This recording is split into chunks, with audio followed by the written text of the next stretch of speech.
ರಾಜ್ಯದಲ್ಲಿ ಹಲವಾರು ಪ್ರದೇಶಗಳಲ್ಲಿ ಮಳೆಯ ಅನಾಹುತಗಳಿಂದ ಅದರಲ್ಲೂ ವಿಶೇಷವಾಗಿ ಉತ್ತರ ಕನ್ನಡ ಜಿಲ್ಲೆಯಲ್ಲಿ ಮತ್ತು ದಕ್ಷಿಣ ಕನ್ನಡ ಜಿಲ್ಲೆ ಕೊಡಗು ಭಾಗದಲ್ಲಿ ಹೆಚ್ಚಿನ ರೀತಿಯಲ್ಲಿ ಈವನ್ ಹಾಸನ ಜಿಲ್ಲೆಯಲ್ಲೂ ಇರ್ಬೋದು, ಚಿಕ್ಕಮಗಳೂರಿನಲ್ಲೂ ಹಲವಾರು ಪ್ರದೇಶಗಳಲ್ಲಿ ಗುಡ್ಡದ ಕಡಿತದಿಂದ ಸಾವು ನೋವುಗಳೇನಾಗಿದೆ. ವಿಶೇಷವಾಗಿ ಉತ್ತರ ಕನ್ನಡ ಜಿಲ್ಲೆಯ ಶಿರೂರಿನ ಭಾಗದಲ್ಲಿ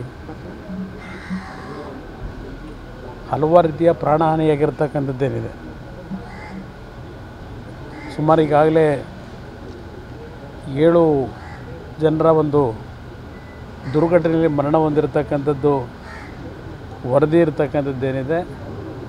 ಉತ್ತರ ಕನ್ನಡ ಜಿಲ್ಲೆಯಲ್ಲಿ ಪ್ರವಾಸಕ್ಕೆ ಬಂದಿದ್ದೇನೆ, ಅಲ್ಲಿಯ ಸ್ಥಿತಿಗತಿಗಳನ್ನು ಗಮನಿಸ್ತಕ್ಕಂಥ ದೃಷ್ಟಿಯಿಂದ ಬಂದಿದ್ದೇನೆ. ನಾಳೆ ದಿನ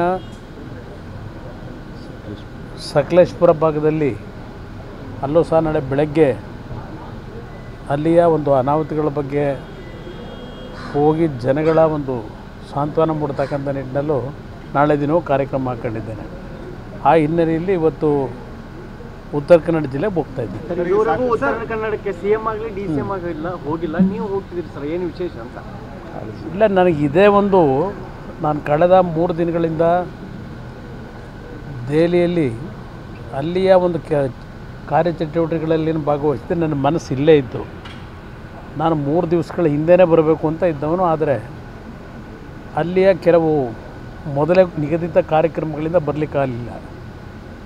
ನನಗೆ ಆಶ್ಚರ್ಯ ತಂದಂಥದ್ದು, ರಾಜ್ಯದಲ್ಲಿ ಇವತ್ತು ಹಲವಾರು ಪ್ರದೇಶದಲ್ಲಿ ನೀರಿನಲ್ಲಿ ಜನ ಮುಳುಗಡೆ ಆಗಿದ್ದಾರೆ, ಮನೆಗಳು ಬಿದ್ದೋಗಿದ್ದಾವೆ.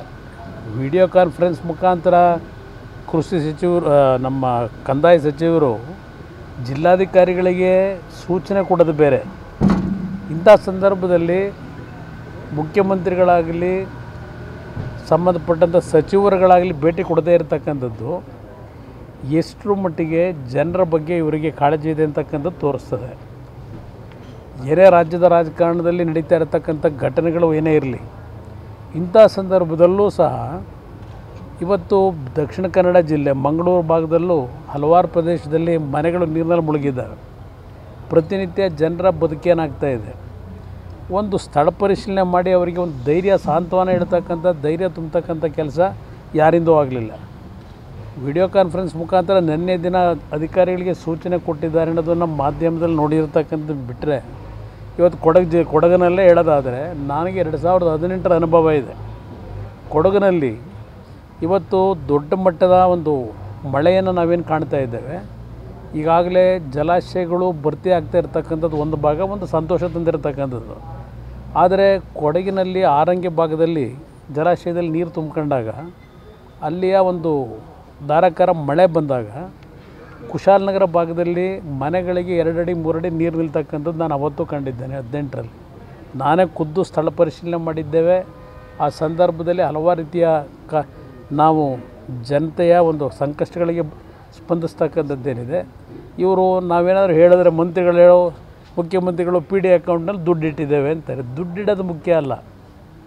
ಇಂಥ ಸಮಯದಲ್ಲಿ ಸ್ಥಳಕ್ಕೆ ಭೇಟಿ ಕೊಟ್ಟು ಅಲ್ಲಿಯ ಜನರಿಗೆ ಆಗ್ತಕ್ಕಂಥ ಆತಂಕಗಳಿಗೆ ಒಂದು ಮಾನಸಿಕ ಧೈರ್ಯ ತುಂಬತಕ್ಕಂಥ ಕೆಲಸ ಆಗಬೇಕು ನನ್ನ ಅಭಿಪ್ರಾಯದಲ್ಲಿ.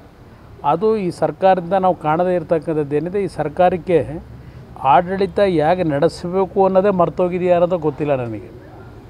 ರಾಜ್ಯದ ಮುಖ್ಯಮಂತ್ರಿಗಳ ನಡವಳಿಕೆಗಳನ್ನು ನೋಡ್ತಾ ಇದ್ದೇನೆ.